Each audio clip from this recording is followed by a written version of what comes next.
یہ شاید ایسا نام تھا کہ وہ آنکھیں بند کر کے بھی لکھ سکتا تھا۔ وہ غصے بھی تھا اور مایوس بھی۔ آنسو اس کی ٹھوڑی سے بہہ کر اس کی آسمانی رنگ کی قمیض کو بھگو رہے تھے۔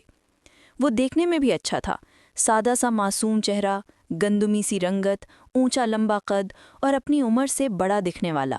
اللہ، ایک سوال کروں گا تو جواب دے گا؟ تو نے غریب کیوں پیدا کیے ہیں؟ کیوں اللہ؟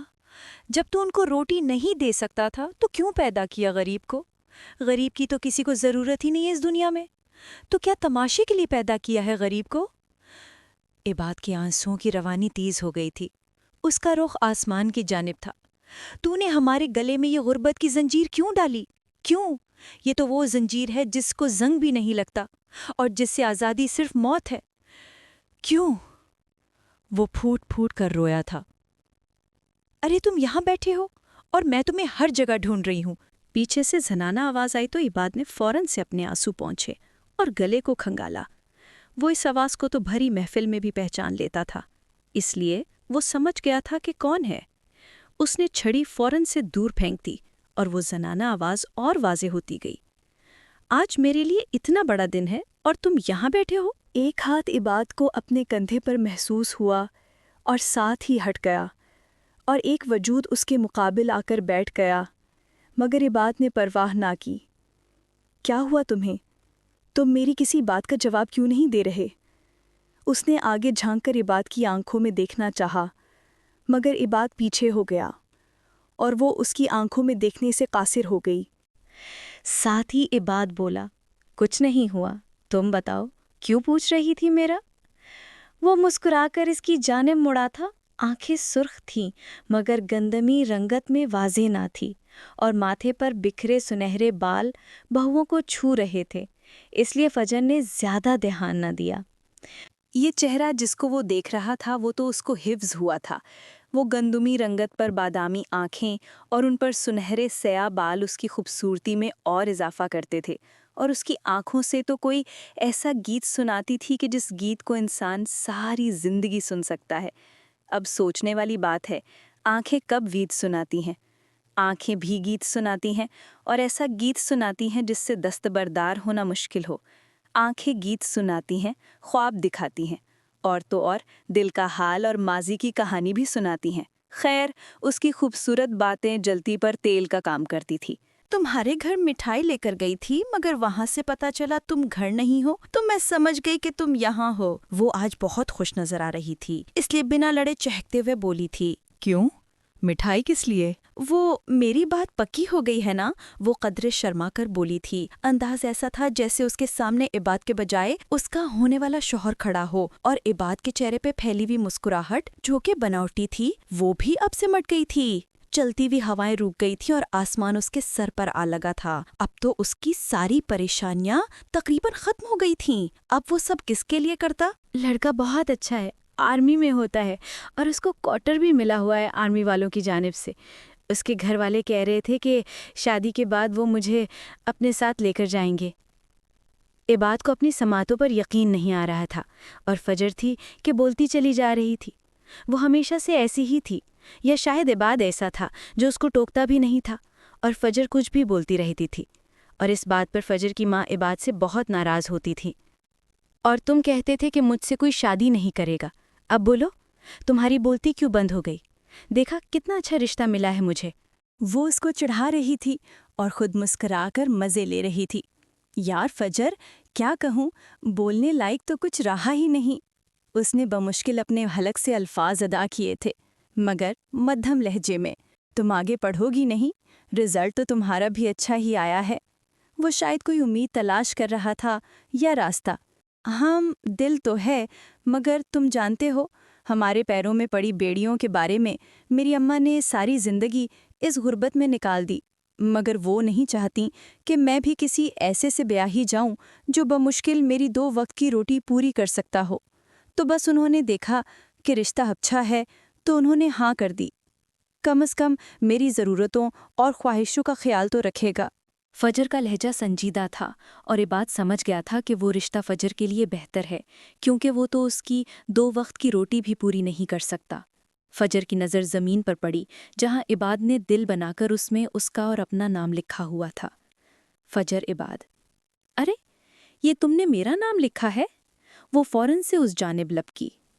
وہ عباد کی بچپن کی بہت اچھی دوست تھی، مگر عباد کے لیے وہ دوست سے بڑھ کر تھی کیونکہ وہ اس کی بچپن کی پسند تھی، مگر اس نے کبھی بھی اس بات کا اقرار فجر سے نہیں کیا تھا، اور اس کی اس خاموش محبت کے بارے میں تقریباً سبھی جانتے تھے۔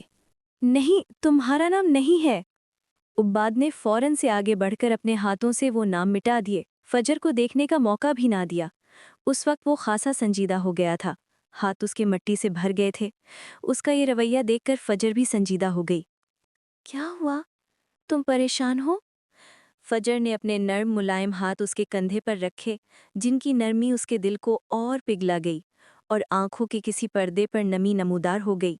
نہیں، وہ بس نوکری کی تلاش میں ہوں نا، بس اس لیے پریشان ہوں۔ وہ اپنے ہاتھوں کو جھاڑتا ہوا اٹھ کھڑا ہوا، اس کا اکھڑا اکھڑا لہجہ فجر بھانپ گئی تھی۔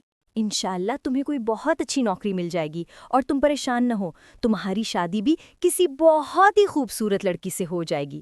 فجر نے اپنی جانب سے اس کا موڈ اچھا کرنے کی کوشش کی تھی، کیونکہ وہ اس کی خاموش محبت کے بارے میں جانتی تھی، اور جب تک یہ رشتہ نہیں آیا تھا اس کے دل میں اس خاموش محبت کے لیے احترام اور شاید کچھ تھا، مگر رشتہ ہوتے ساتھ ہی ختم ہو گیا۔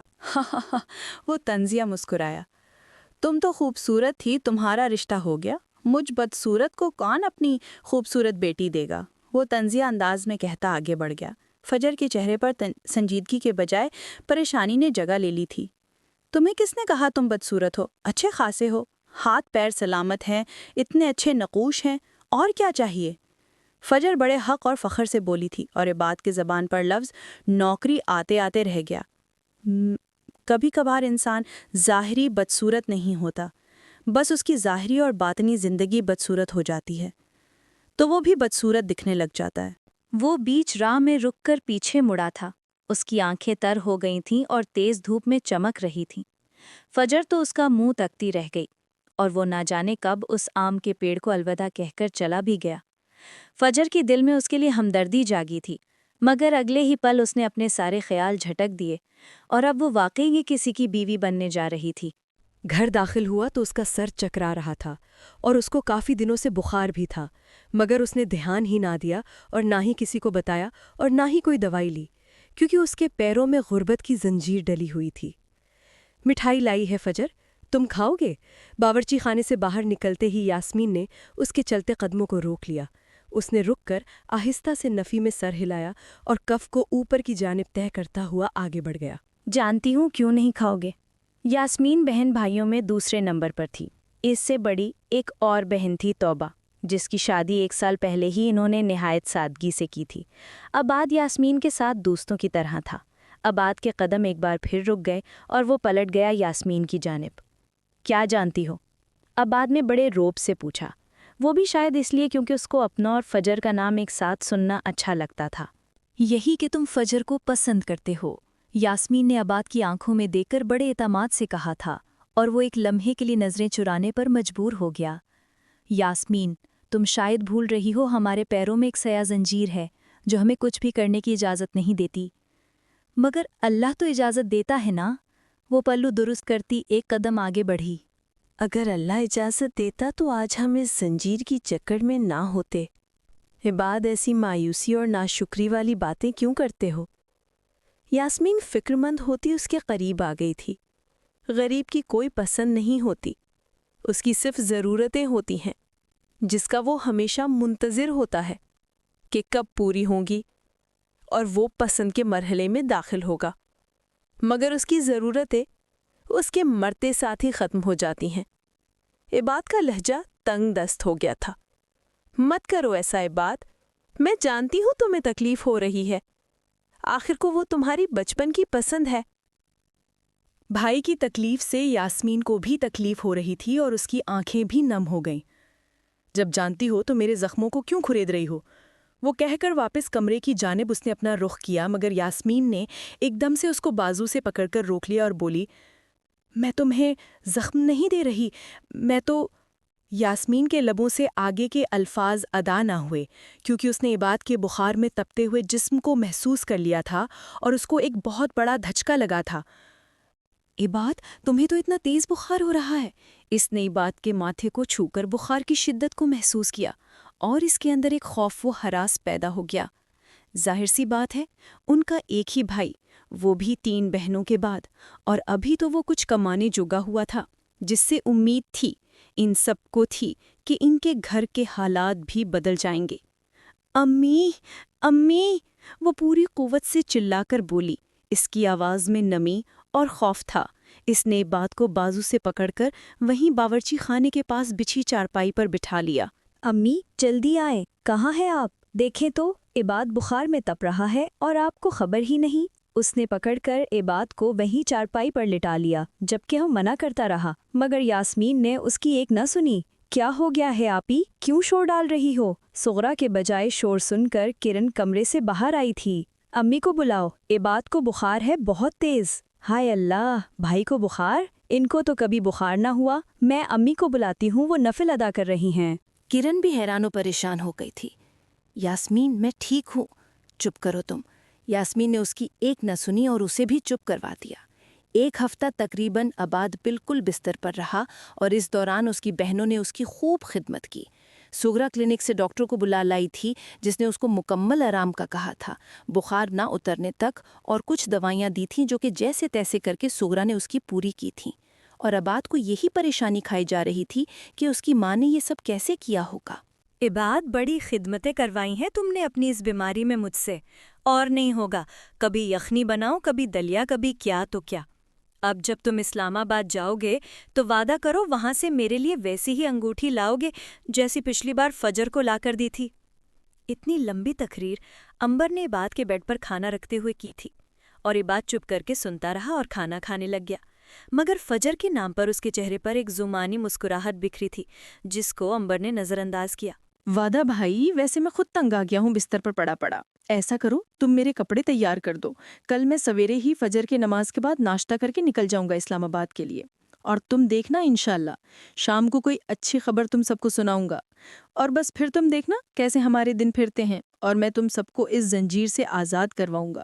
یہ سب کہتے ہوئے عباد بہت خوش دکھائی دے رہا تھا، جیسے اس کو کوئی امید مل گئی ہو۔ خوشی کے مارے ہاتھ بھی تیزی سے چلنے لگے۔ وہ تو ٹھیک ہے، مگر تم اس غربت کو زنجیر کیوں کہتے ہو؟ وہ اس سے عمر میں 1 سال بڑی تھی، مگر وہ اس کی باتیں سمجھنے کے لیے ابھی اس سے بہت چھوٹی تھی۔ یہ زنجیر ہی تو ہے جو ہمیں کچھ نہیں کرنے دیتی۔ اس زنجیر میں ہم جکڑے ہوئے ہیں۔ تم خود ہی سوچو، کیا ہماری جیب اجازت دیتی ہے کسی کو پسند کرنے کی؟ ہم تو اس لائق بھی نہیں کہ کوئی ہم سے رشتہ جوڑے۔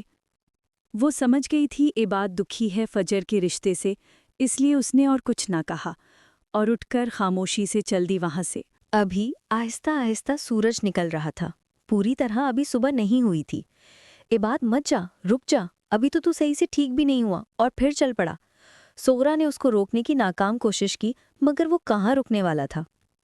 امی، مجھے جانے دے، میں ٹھیک ہوں، اور ویسے بھی باہر تنویر اور ہارون میرا انتظار کر رہے ہیں۔ اس نے اتنا کہا، ماں سے گلے ملا اور بہنوں کے سر پر ہاتھ پھیرا اور دعا پڑھ کر چل دیا اپنی نئی منزل کی جانب۔ صبح سے دوپہر اور دوپہر سے شام ہو گئی تھی، مگر ابھی تک عباد نہ لوٹا تھا، مگر اس کی کال ضرور آئی تھی۔ امی، آج آپ کی دعائیں قبول ہو گئیں، اب سے وہ کما کر لائے گا۔ ویسے بھی آپ کہتی ہیں نا، مرد کی کمائی میں بڑی برکت ہوتی ہے، اب دیکھنا کیسے ہمارے دن بدلتے ہیں۔ کرن نے بے دھیانی میں کمرے کو سنبھالتے ہوئے کہا تھا، مگر سغرا کے دل سے کوئی پوچھے کہ وہ اپنی دعائیں قبول ہونے پر خوش تھی یا اپنے بیٹے کے لیے فکر مند تھی۔ آخر کو وہ اس سے دور جو جا رہا تھا۔ شام کو جب وہ گھر لوٹا تو سب کو اپنی نوکری کی خوشخبری سنائی۔ اس کو اسلام آباد میں کسی بڑے میڈیکل سٹور پر کیشیئر کی نوکری مل گئی تھی۔ کل سے جانا ہے، اور آتے ہوئے وہ مٹھائی اور امبر کے لیے ایک انگوٹھی بھی لے آیا تھا جس پر چھوٹے چھوٹے نگ لگے تھے۔ وہ انگوٹھی بہت مہنگی نہیں تھی، مگر امبر کے لیے بہت قیمتی تھی کیونکہ وہ اس کے بھائی نے اس کو دلوائی تھی۔ امی، ابھی نوکری پر وہ گیا نہیں اور امبر کو دیکھے اسے چیزیں منگوانا شروع کر دیں۔ کرن چڑھ کر حسد سے غصے میں بولی تھی، تم کیوں غصے ہوتی ہو؟ اگلی بار تمہارے لیے لاؤں گا وعدہ۔ اس بار تو جلدی تھی تم لوگوں کو خوشخبری سنانے کی، ورنہ تم دونوں کے لیے بھی کچھ لاتا۔ آج پورا چاند تھا اور آسمان پر خوب چمک رہا تھا، اور وہ سب باہر آنگن میں چارپائیوں پر بیٹھے تھے۔ اوپر چھت سے فجر نے ان کو دیکھا تو یاسمین کو آواز لگا دی۔ ان دونوں کا گھر ایک ساتھ جڑا ہوا تھا۔ عباد نے اس کو نظر انداز ہی کیا تھا۔ یاسمین باجی آج عباد شہر گیا تھا نا نوکری کے لیے، کیا ہوا؟ کچھ بنا کیا؟ یاسمین اٹھ کر دیوار کے قریب آئی۔ اس وقت فجر کے گھر سے گانے بجانے کی آوازیں آ رہی تھیں۔ ہاں الحمدللہ اس کو نوکری مل گئی ہے، کل سے جانا ہے، آج سامان لینے آیا ہے، وہ لوگ رہائش بھی دیں گے۔ چلیں شکر ہے، اس کو مبارک دینا میری طرف سے۔ آپ کو پتہ ہے میں تو مایوں بیٹھ گئی ہوں، اب میرا باہر نکلنا مشکل ہے۔ اس نے برا سا منہ بنا کر یاسمین کو مطمئن کرنے کی کوشش کی تھی، مگر اس کو بھی یہ بات محسوس ہوئی تھی کہ یاسمین کا رویہ کچھ بدلا بدلا سا تھا۔ یاسمین کو جیسے کسی محرومی کا احساس ہوا ہو، یا کسی کمی کا جو اس میں موجود ہو اور اسی وجہ سے اس کی شادی نہیں ہو رہی ہو۔ آپ بھی آئیے گا اور امبر اور کرن کو بھی لانا۔ ٹھیک ہے، یاسمین نے مدھم آواز میں مختصر جواب دیا۔ پیچھے سب کو آواز جا رہی تھی۔ آنگن کی لائٹ خراب تھی، اس وجہ سے اندھیرا تھا اور فجر کو کوئی اتنا خاص نظر نہیں آ رہا تھا، مگر وہ جانتی تھی عباد وہیں بیٹھا ہے۔ امی اب دیکھنا میں اپنی سہیلیوں کو بتاؤں گی میرا بھائی اسلام آباد میں کام کرتا ہے۔ کرن کی اس بات پر سب ہنسنے لگے اور عباد اٹھ کر اندر آ گیا۔ اللہ کامیاب کرے میرے بچے کو، اس کو ہدایت دے اور اللہ کا شکر ادا کرنے کی توفیق عطا کرے، آمین۔ سغرا کو جیسے ایک ڈر سا لگا ہو۔ 20 دن ہو گئے تھے اس کو وہاں نوکری کرتے ہوئے۔ اس نے کچھ رقم ایڈوانس لے کر گھر بھیجی تھی اور ان کو کال بھی کی۔ سب بہت خوش دکھائی دے رہے تھے اور اس سے آنے کا پوچھ رہے تھے، اور شام کو وہ گھر آ رہا تھا۔ اس اطلاع کے لیے بھی اس نے کال کی تھی۔ وہ خود جان کر اتنے دنوں سے گھر نہیں گیا تھا۔ وہ جانتا تھا فجر کی شادی ہو رہی ہے، جب شادی ختم ہو جائے وہ تبھی جائے۔ دن سے شام اور شام سے مغرب ہونے کو تھی، مگر ابھی تک عباد گھر نہیں آیا تھا، جبکہ اسلام آباد ان کے گاؤں سے اتنا دور نہیں تھا۔ بہت ہو گیا تو 1 سے 1.5 گھنٹے کا سفر تھا، اور نہ ہی اس کا نمبر مل رہا تھا، جس وجہ سے سغرا بہت پریشان تھی۔ اس کی گھر آنے کی خوشی میں یاسمین نے اس کی پسند کی بریانی بنائی تھی، اور امبر نے چٹنی اور رائتا اور سلاد کا کام کرن کے حصے میں آیا تھا ہمیشہ کی طرح۔ اچانک سے گھر کے نمبر پر ایک کال آئی اور گھر میں چیخو پکار شروع ہو گیا، جیسے کوئی ماتم والا گھر ہو۔ سغرا کی طبیعت بھی بگڑ گئی۔ ہوش سنبھالتے ہی وہ اس وقت کرن کو لے کر شہر روانہ ہو گئی اور ان 2 بیٹیوں کو گھر میں اکیلا چھوڑ گئی، مگر ان کو یہ تاکید کر کے گئی کہ کسی کے لیے بھی دروازہ نہ کھولیں۔ بھاگ دوڑ کرتے ہوئے وہ ہسپتال اپنے عباد کے پاس پہنچ ہی گئی۔ ڈاکٹر صاحب، کیا ہوا ہے میرے بیٹے کو؟ آنسو تو اس کی آنکھ سے اوجھل ہوتے ہی نہ تھے، بالکل اس کی زندگی میں موجود غموں کی طرح۔ دیکھیں، آپ کے بیٹے کا بہت برا ایکسیڈنٹ ہوا ہے، ان کی ٹانگ ٹوٹ گئی ہے۔ ڈاکٹر رک کر ان کی جانب اپنا رخ کر کے بولا تھا، اور ماں اور بہن پر آسمان آ گرا تھا۔ یہ الفاظ تھے یا پتھر، جنہوں نے کام تو پتھروں والا کیا تھا۔ نہیں، ایسا نہیں ہو سکتا۔ سغرا اپنے حواس کھو بیٹھی۔ دیکھیں، آپ حوصلہ کریں، انشاءاللہ وہ ٹھیک ہو جائیں گے۔ آپ مجھے یہ بتائیں، ان کی یہ حالت کب سے ہے؟ ڈاکٹر کے اس سوال نے ان کو حیرت میں مبتلا کر دیا تھا۔ کیا مطلب ڈاکٹر صاحب؟ سغرا بھی اس حالت میں نہ تھی کہ کوئی سوال کرتی، اس لیے سوال کرن کی جانب سے آیا تھا۔ ان کو بخار کب سے اور کیا سمٹمز ہیں؟ بخار؟ سغرا اور کرن نے یکدم ایک دوسرے کو دیکھا۔ وہ دونوں حیران تھیں کہ یہ تو ان کے علم میں ہی نہیں کہ وہ بیمار ہے، کیونکہ وہ سب کے سامنے ایسے شو آف کرتا رہا کہ وہ بالکل ٹھیک ہے۔ میں کچھ ٹیسٹ لکھ دیتا ہوں، آپ وہ ان کے کروا لیں، کچھ ہسپتال سے ہو جائیں گے اور کچھ باہر سے ہوں گے۔ آپ دعا کریں وہ ٹھیک آئیں تو آپ ان کو جلدی گھر لے جا سکیں گے۔ ڈاکٹر نے جیب سے پین نکال کر اپنی مخصوص ڈاکٹروں والی رائٹنگ میں پرچی پر کچھ لکھنا شروع کر دیا، اور ڈاکٹر بھی ان دونوں کا چہرہ دیکھ کر سمجھ گیا تھا کہ ان کو عباد کی بیماری کے بارے میں کچھ نہیں پتا۔ اور تھوڑی ہی دیر بعد ڈاکٹر نے وہ پرچیاں ان کی جانب بڑھائیں اور کرن نے ہاتھ آگے بڑھا کر لے لی۔ ان لوگوں کے لیے یہ قیامت تھی، ایک تو بیٹی کی بیماری، اوپر سے غربت، اور تیسرا پیچھے گھر میں بیٹیوں کی فکر۔ سغرا تو ان پریشانیوں میں گھل گھل کر ختم ہوتی جا رہی تھی۔ ہر وقت اس کی آنکھوں میں آنسو ہوتے تھے۔ بھائی کا سنتے ہی توبہ بھی اپنے شوہر کے ساتھ ہسپتال آ گئی۔ 2 دن سے سغرا گھر نہیں گئی تھی۔ ظاہر سی بات ہے بیٹے کو کیسے اکیلا چھوڑ کر جا سکتی تھی۔